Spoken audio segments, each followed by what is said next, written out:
बिस्मिल्लाहिर्रहमानिर्रहीम। तामीर पाकिस्तान के प्रोग्राम में मैं हूं आपका मेज़बान इमरान ज़ुबैर।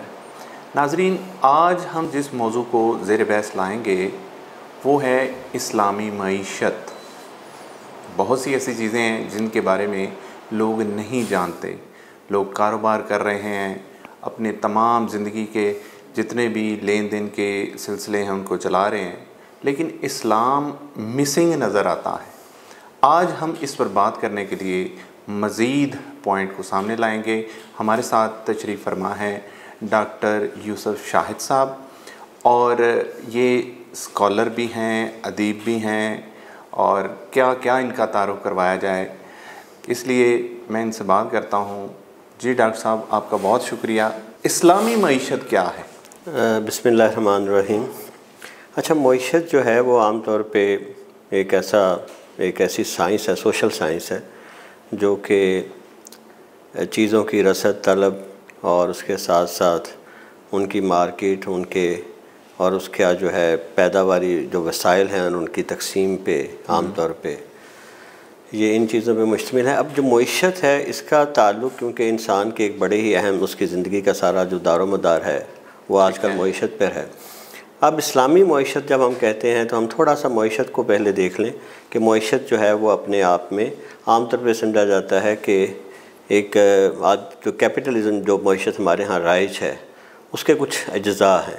ठीक है। उन अज्जा में ये है कि वो एक आपके पास एक फ्री मार्केट होनी चाहिए, कंपटीशन होना चाहिए, गवर्नमेंट की कम से कम इन्वॉल्वमेंट होना चाहिए, प्राइवेटाइजेशन या निजकारी होनी चाहिए, और उसके साथ साथ ये है कि आपका उसमें डेमोक्रेसी का उसका वो भी कहते हों। अब इस्लामी मईशत पे जब हम बात करते हैं तो इसमें जो इम्पॉर्टेंट चीज़ है कि इस्लामी मईशत का जो ज़्यादा फोकस है ना वो अपने पिसे हुए तबके को उठाने के लिए। अच्छा, देखें, हम इसे कह सकते हैं कि ये सोशली रिस्पॉन्सिबल इकॉनमी है।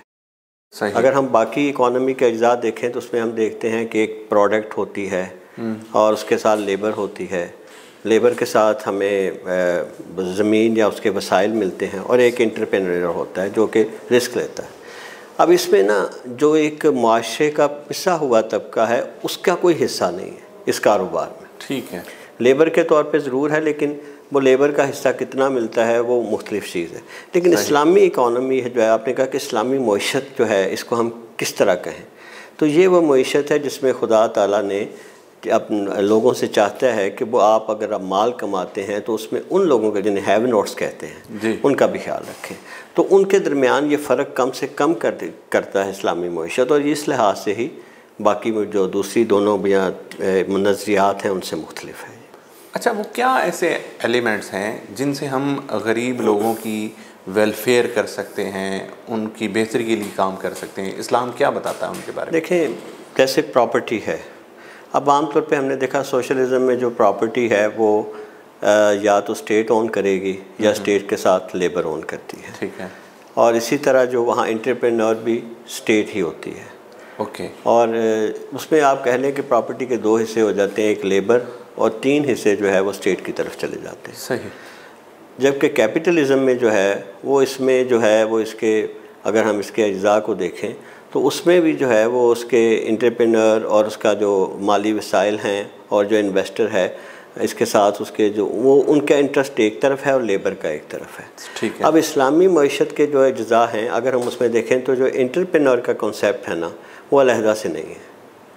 वो ये है कि उसमें से जो आपने माल कमाना है, यानी हम ये कह सकते हैं कि ये फ्री मार्केट तो है लेकिन ये इतनी भी फ्री नहीं है कि आप जो मर्ज़ी करें। कंट्रोल्ड फ्री है।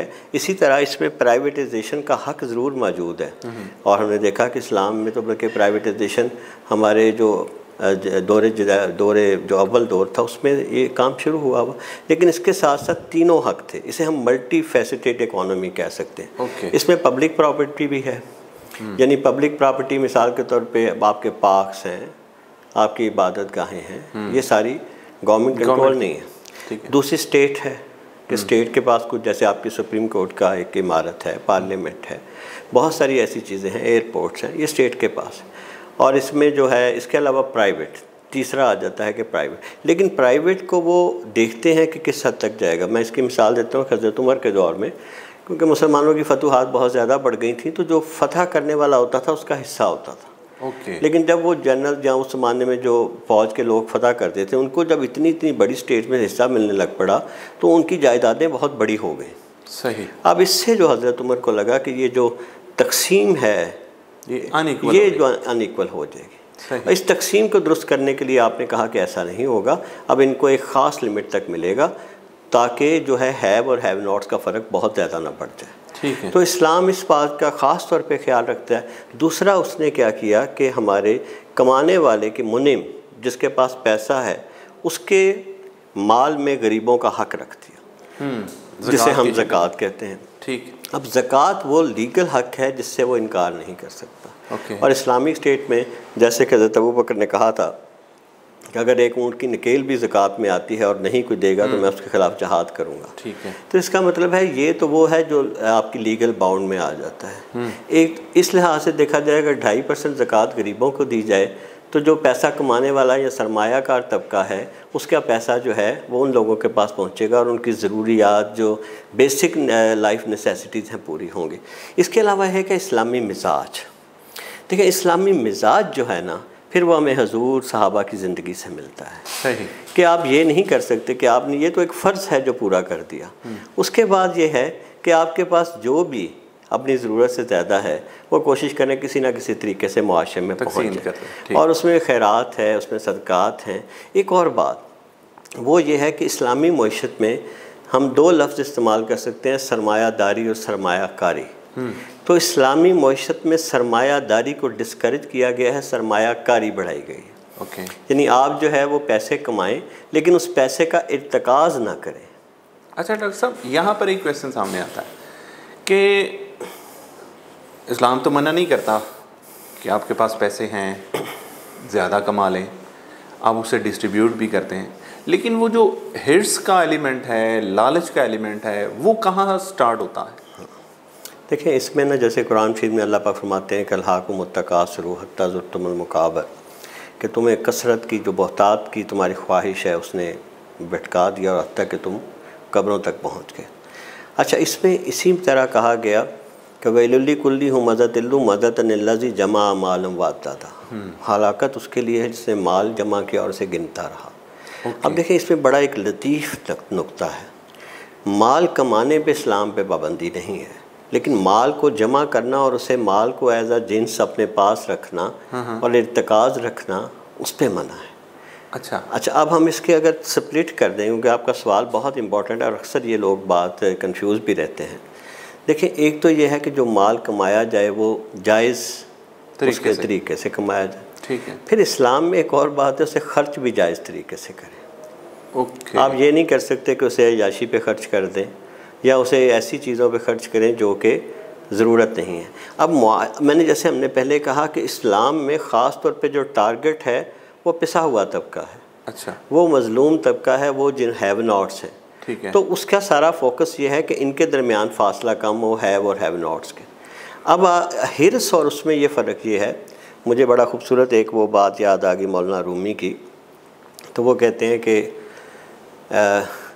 चीज़ दुनिया अज खुदा गाफिल बदन ने कुमाशो न कराओ फर्जंदो जन, कि दुनिया क्या है?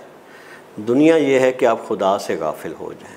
ये नहीं है कि अगर आपके पास माल है, बच्चे हैं, सोना चांदी है, अगर वो सोना चांदी रखते हुए, माल औलाद रखते हुए आप खुदा से गाफिल नहीं हुए तो ये दुनिया नहीं है। अच्छा। फिर ये हिर्स नहीं है।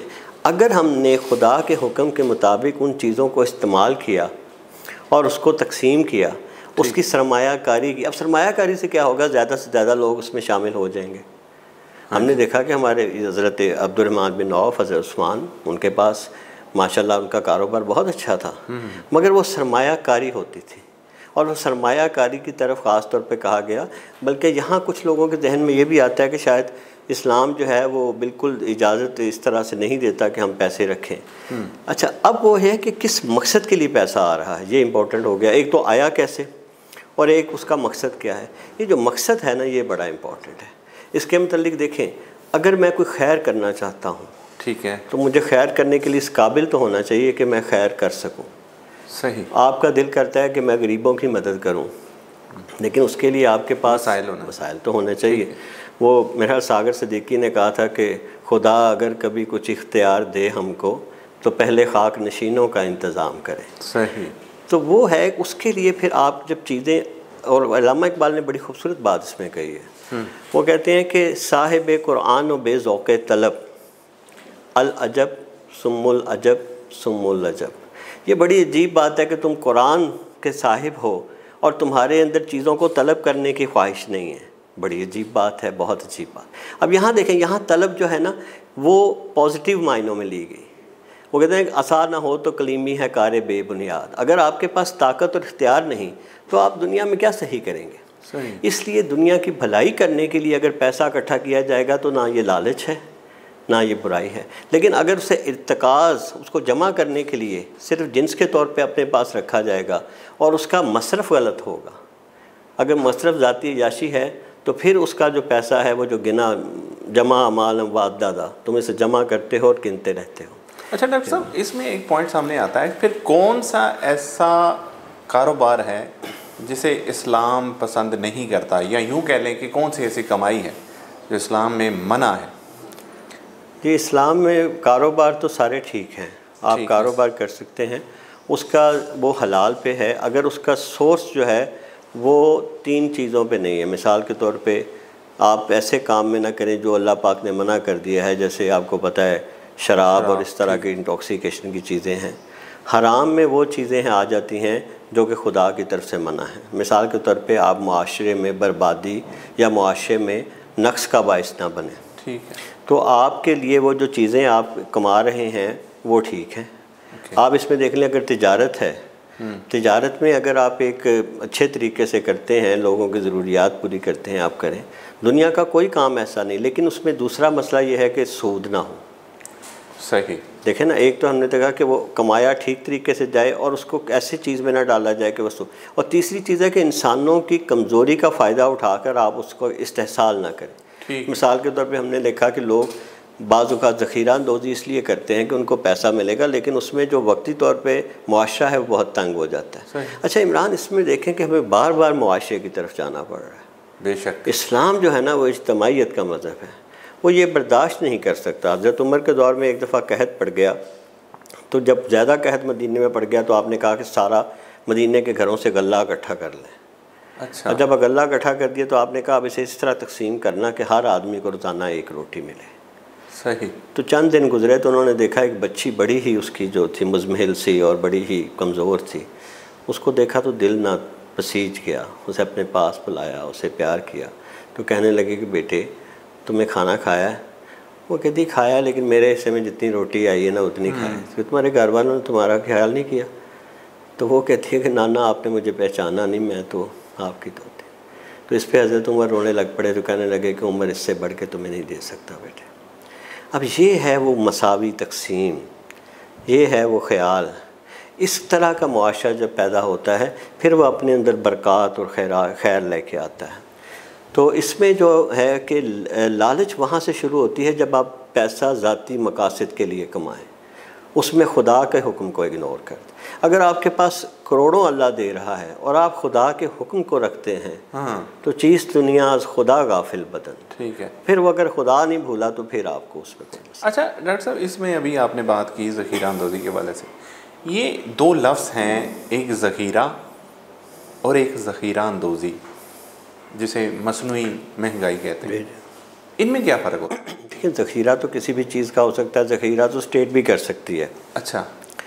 ज़ख़ीरा अंदोज़ी का ये मतलब है कि आप किसी चीज़ को ज़ख़ीरा इसलिए कर लें, उसको आप कह लें कि प्रोफेशन के तौर पे इस्तेमाल करना शुरू कर दें। मसलन मिसाल हमारे यहाँ इजनास हमने देखा है कि जब किसी चीज़ की कमी होती है या रमज़ान आना होता है तो बाज़ का आटे की किल्लत पैदा कर दी जाती है। वो तो मिडल मैन करता है, जो भी करेगा, जो नहीं मिडल भी करता है और ऊपर से भी करते हैं, सरमायादार भी करता है। आपने शुगर सारा ये देखा है स्टंट क्या हुआ कि उन्होंने अपनी एक कौंसल बनाई हुई है कि वो उसमें बैठ के डिसाइड कर देते हैं। ज़ख़ीरा अंदोज़ी किसी वजह से, देखिए एक अगर मिडल मैन है या एक छोटा दुकानदार है, उसके बाद आटे की 100 बोरियाँ हैं और वो 100 बोरियाँ इसलिए रख देता है कि उसे पता चलता है कि अब आटे की किल्लत का मुमकिन हो सकता है, तो जब ये किल्लत होगी तो मैं ये 800 वाली बोरी 900 की बेचूँगा। जबकि पीछे सरमायादार है वो ये 9 लाख 8 लाख बोरी रखेगा और 9 लाख करेगा। नहीं डॉक्टर साहब, मैं इसमें एक पॉइंट जी शायद अपनी क्लियरेंस के लिए मैं देखिए, मैं चेयर बना रहा हूँ, मैंने 1000 चेयर बनाई, मेरी चेयर की डिमांड है सिर्फ 500। अगर मैं सारी की सारी मार्केट भेज देता हूँ तो मेरी तो चेयर की प्राइस जो खुद ब खुद नीचे आ जाएगी। पहली अब बात मुझे तो स्टोर करना पड़ेगा ना।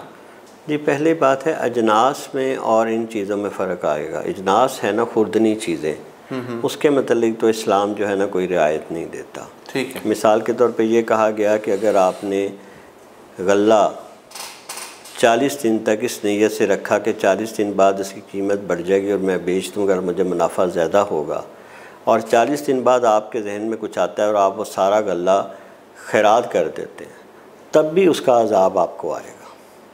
अच्छा, यानी इतना सख्त वईद है कि जो अजनास खाने पीने की चीज़ें हैं, एक है तलब और रसद का मामला, जैसे हमने इकॉनमी का असूल है कि आप माशरे में अपनी उतनी चीज़ देना चाहते हैं जितनी उसका, लेकिन दूसरी वो चीज़ जो है आपकी, एक तो ये है कि वो माशरे की ऐसी ज़रूरत नहीं है कि उसके बगैर ज़िंदा ना रहा जा सके। लिहाजा अजनास, गल्ला और बाकी चीज़ों का मामला ज़रा डिफरेंट है।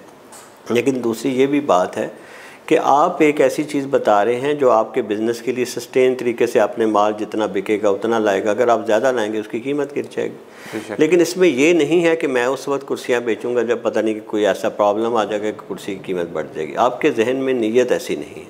आपका यह है कि जो मेरा बिज़नेस है वो क्योंकि जितनी तलब है मैं उतना ही उसके मुताबिक करूँ। तो दोनों चीज़ों में ये फ़र्क है, अजनास में और मैं बाकी चीज़ों में करना होगा। लेकिन डॉक्टर साहब, ये जो करेंसी का बिज़नेस होता है, मतलब लोग डॉलर ख़रीदते हैं और उनको सेल आउट करते हैं, क्या ये ज़ख़ीरा अंदोज़ी में आता है? देखिए, बात यह है कि एक तो है कि मैंने कहा ना कि चीज़ों को जमा करके अपने, हाँ इस्लाम इसकी तो वैसे ही इसको डिस्करेज करता है कि आप बहुत सारा माल अपने पास रखें और ये सोच के रखें कि ये माल मेरे पास है और मैं इसको बाद में इसको इस्तेमाल करूँगा। दूसरी बात ये रहता है कि मुल्की मईशत जो है आजकल दुनिया एक ग्लोबल विलेज बना हुआ है। इसमें बाज़ का कहीं ऐसा हो जाता है कि आपके हालात इतने ज़्यादा नासाजगार होते हैं कि आपको उसके लिए ये लगता है कि मैंने अगर किसी दूसरे मुल्क के साथ कारोबार करना है तो मेरी करेंसी मेरे पायदार हो। अगर चाहे इस्लाम इस बात की तरफ कहता है तो जो यानी आपको वो दिलाता है कि असल में तो ये मामला खुदा के हाथ में है, आपका नफ़ा नुकसान। लेकिन ऐसे सूरत में जब आपके मामला दूसरे मुल्कों के साथ भी हैं तो ऐसे मुल्कों में फिर इसकी लिमिट होती है कि आप वो कितना चीज़ें जो हैं कितना डॉलर ले सकते हैं। आप अगर 15 दिन के लिए लेते हैं, 20 दिन के लिए लेते हैं, या आप उसको बहुत अरसे के लिए लेते हैं, तो जो चीज़ दूसरों को नुकसान पहुंचाए, अगर आपका इतना डॉलर उठा लेते हैं कि आपका उसकी वजह से डॉलर की कीमत ही फ्लक्चुएट ख़राब हो जाती है, तो फिर मेरा ख्याल है आपने वही बात हुई कि आपने मुआशरे पे उसका नेगेटिव इफ़ेक्ट आने शुरू हो गए। अच्छा डॉक्टर साहब, ये जो कर्ज़ा लिया और दिया जाता है, मतलब किसी ने मजबूरी की वजह से दूसरे से कर्ज़ा ले लिया और उसने जिसे कर्ज़े हसना कहते हैं वो वापस कर दिया, तो हो सकता है जिसने कर्ज़ा दिया है उसका पैसा किसी इन्वेस्टमेंट में लगा होता तो उसको ज़्यादा बेनिफिट मिलता। इस्लाम इसके बारे में क्या कहता है? इस्लाम तो इस बारे में बड़ा साफ़ है कि उसका जो मकसद है ना वो एक तो मुआशरे की भलाई और दूसरा इंसान की ज़ाती कामयाबी है। देखिए, जहाँ हमने समझा ये जो मईशत के आजकल जो असूल एडम स्मिथ साहब ने जो एक कैपिटलिज़म को, एक साइंस को बना दिया, पहले तो ये होता था कि जी तलब और रसद हो, आप तो इस फील्ड में हैं। अब तो ख्वाहिशात को मद्देनज़र रखा जाता है, लोगों के अंदर फैंटेसी और ख्वाहिश पैदा की जाती है और ऐसी चीज़ बेची जाती है जिसकी ज़रूरत भी शायद नहीं होती। तो इकॉनमी और मार्केट जो है ना अपनी सिर्फ ज़रूरत से बढ़ के अब ऐसी चीज़ों में चली गई है जिसकी ज़रूरत ही नहीं होती। तो इसमें जो है वो आपने जो बात पूछी उसमें हमें ये ध्यान रखना पड़ेगा कि जो मुआशरा है हमारा, उसके ऊपर इन चीज़ों का इम्पेक्ट क्या होगा। अगर हमारी चीज़ें जो हैं वो अगर उसको हम इस तरह से लेके चलें कि वो मुआशरे के लिए ख़राबी का बायस नहीं बनती तो ठीक है। अगर वो मुआशरे के लिए प्रॉब्लम करती हैं तो फिर हमारे लिए उसमें। अच्छा डॉक्टर साहब, ये जो इस्लाम का कंपैरिजन किया जाता है बाकी इकोनॉमिक सिस्टम के साथ और हम कहते हैं being a Muslim Islamic system जो है वो ज़्यादा बेहतर है, लेकिन दुनिया में शायद ही कोई मुल्क ऐसा हो जहाँ पर कंट्रोल इस्लामिक सिस्टम राइज हो। बाकी सिस्टम तो चल रहे हैं और उनके रिज़ल्ट भी सामने आते हैं।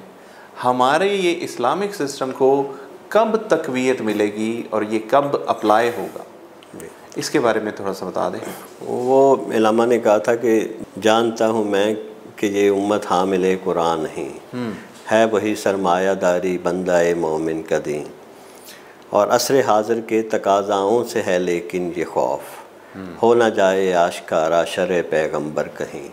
असल में हम लोग मुसलमान तो जो है ना वो, लेकिन मुसीबत ये है कि जो दुनिया के हालात हैं ना वो इस तरफ दुनिया को लेके जा रहे हैं कि वो एक आदिलाना मईशत का निज़ाम उनके सामने है।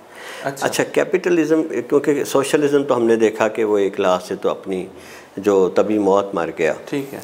कैपिटलिज़म हमें जो इस वक्त लग रहा है कि दुनिया में हर जगह यही सिस्टम है और यही चल रहा है, इसकी ना एक है इसकी ज़ाहिरी सन्नाई, ज़ाहिरी चमक, और एक है इसके अंदर की हालत। देखें, एक तो ये है कि अगर हम दुनिया को तकसीम करके देखें तो दुनिया हमें दो ब्लॉक्स में नज़र आती है, एक हैव्स और एक हैव नॉट्स। और ये तकसीम इतनी बड़ी है कि एक जगह खाना इतना एक्सेस है, गंदम इतनी ज़्यादा है कि समंदर बुर्द की जाती है, और दूसरी तरफ लोग भूखे मर जाते हैं। ठीक है। एक तरफ पानी की कमी की वजह से लोग प्यासे रह जाते हैं और एक तरफ पानी ज़ाया हो रहा है। कैपिटलिज़म के निज़ाम को अगर गौर से देखा जाए, आपने याद हो शायद कुछ अर्सा पहले वहाँ एक तहरीक चली थी 99% अमेरिका में। ठीक है। तो वहाँ ये है कि वो समझते हैं कि 99% जो उनकी दौलत है ना वो 1% लोगों के हाथ में है, और जो 1% सरमाया है वो बाकी 99% लोगों के हाथ में। ठीक है। यानी कैपिटलिज़म करता ये है कि दौलत का इत्तेकाद इस तरफ बढ़ गया, इतना बढ़ जाता है कि एक तरफ तो बिल गेट्स बन जाता है और दूसरी तरफ वो लोग हैं जो कि बज़ाहिर हमें लगता है कि उन्होंने कपड़े बड़े अच्छे पहने हैं, वो बड़े गुड्डे बन के अपने अपने काम कर रहे हैं, लेकिन वो अपने ऑफिस से 2 घंटे की छुट्टी नहीं ले सकते। उनके हाथों में मोबाइल दे दिए गए हैं, वो जहाँ भी होंगे एक लिहाज से ग़ुलामी में हैं, और अगर वो दिन रात की ये तगोदो नहीं करते तो उनका रोज़ाना का ख़र्चा नहीं चलता। तो इसकी ना 2 शक्लें, एक तो दुनिया पे इसका जो इम्पैक्ट आया है वो ये है कि आधी से बल्कि 80% से ज़्यादा दुनिया इस्तेहसाल का शिकार है, और दूसरी तरफ उन मुल्कों में भी ये हालत है कि वहाँ भी अगर आप, बल्कि अमेरिका जिसे हम समझते हैं कि बहुत ज़्यादा वो ज़ाहिर है और उसमें यकीनन हमें नज़र भी आता है कि बहुत चमक है दमक है, वहाँ कितने लोग बेघर हैं और कितने लोगों को घरों से निकाला जाता है। मैंने एक देखा था कि वहाँ तकरीबन रोज़ाना 6,500 लोगों को घर खाली करने का नोटिस आता है। अच्छा। और वो सिर्फ वो लोग हैं जो अपने घर की बैंक की इंस्टॉलमेंट सिर्फ 3 दिन लेट नहीं दे सकते, और 4 से 5 दिन बाद उनको नोटिस आता है कि आपके पास 1 दिन का टाइम है, अपना सारा सामान उठाएं और बाहर ले जाएं, वरना आपका सामान भी आपके हाथों से गया। ठीक। तो इस तरह का एक ये जो निज़ाम है ये बज़ाहिर तो लगता है कि बहुत ठीक है, लेकिन अंदर से अब इस्लाम की ज़रूरत इसमें कहाँ आती है। देखें, बात यह है कि वो वैल्यू नहीं, वो लॉ नहीं जो सारी दुनिया पे अप्लाई नहीं होता। ओके। इस्लाम इस बात की तरफ एक बैलेंस्ड, एक ऐसे मुआशरे की तरफ लेके जाता है जहाँ जो है, अब वहाँ हैव नॉट्स का ये हाल है कि वो सड़क के किनारे बैठे हुए खैमा भी लगाते हैं तो उसको भी उखाड़ दिया जाता है। अच्छा। और यहाँ ये जो है वो फ़र्ज़ है मुल्क का, हुकूमत का और लोगों का कि वो बेघरों का ख्याल करें, वो भूखे को खाना खिलाए। अच्छा, वहाँ इस कदर, मैं सिर्फ इसलिए ज़्यादा उनकी मैं मिसालें नहीं देना चाहता, लेकिन जो कैपिटलिज़म का सिस्टम है इसने दौलत को चंद हाथों में इसका जो है ना वो जमा करके रख दिया है, और इस्लाम जो है वो इसके निस्बत बिल्कुल दूसरी तरफ लेके जा रहा है। अब इस्लाम की ये जो है ना, इस्लाम की तरफ लोगों की रग़बत, इसकी वजह यह है कि इसका जो पैगाम है उसके अंदर हकीकत जो है वो ज़माने के तकाज़े बता रहे हैं कि हमें चाहिए क्या। इसमें मैं बल्कि एक ज़रा बड़ी एक खूबसूरत बात है, अगर आप इजाज़त दें, अल्लामा इकबाल ने एक बड़ी खूबसूरत बात कही हुई है। जी जी। कहते हैं, गर नदारी अंदरी हिकमत नज़र, तू ग़ुलामो खा जाए तू सीमो ज़र, कि अगर तू इस मामले पे अपनी हिकमत भरी नज़र नहीं डालेगा पैसे पे, तो होगा ये कि तू ग़ुलाम बन जाएगा और पैसा तेरा ख्वाजा बन जाएगा, तेरा आका बन जाएगा।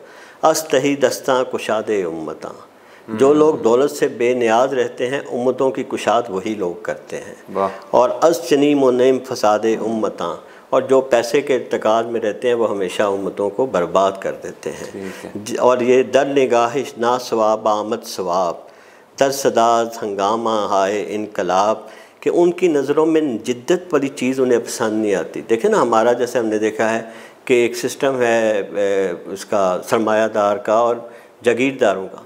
आज भी आप देहातों में चले तो जागीरदार ने अपना माहौल वैसा ही रखा हुआ है जो 100 साल पहले था।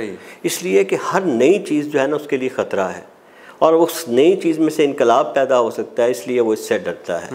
और फिर बड़ी खूबसूरत वो कहते हैं कि ख्वाजा नाने बंदा ए मज़दूर खुर्द आब रूए दुख्तर मज़दूर खुर्द, कि ख्वाजा जो है वो अपने मज़दूर की रोटी खा जाता है, वो मज़दूर की बेटी की इज़्ज़त ले लेता है। क्योंकि जब आपके पास पैसे का इर्तिकाद इतना आता है, ये है वो निज़ाम जिसका ख़तरा होता है, जो मुआशरे को तकसीम कर देता है।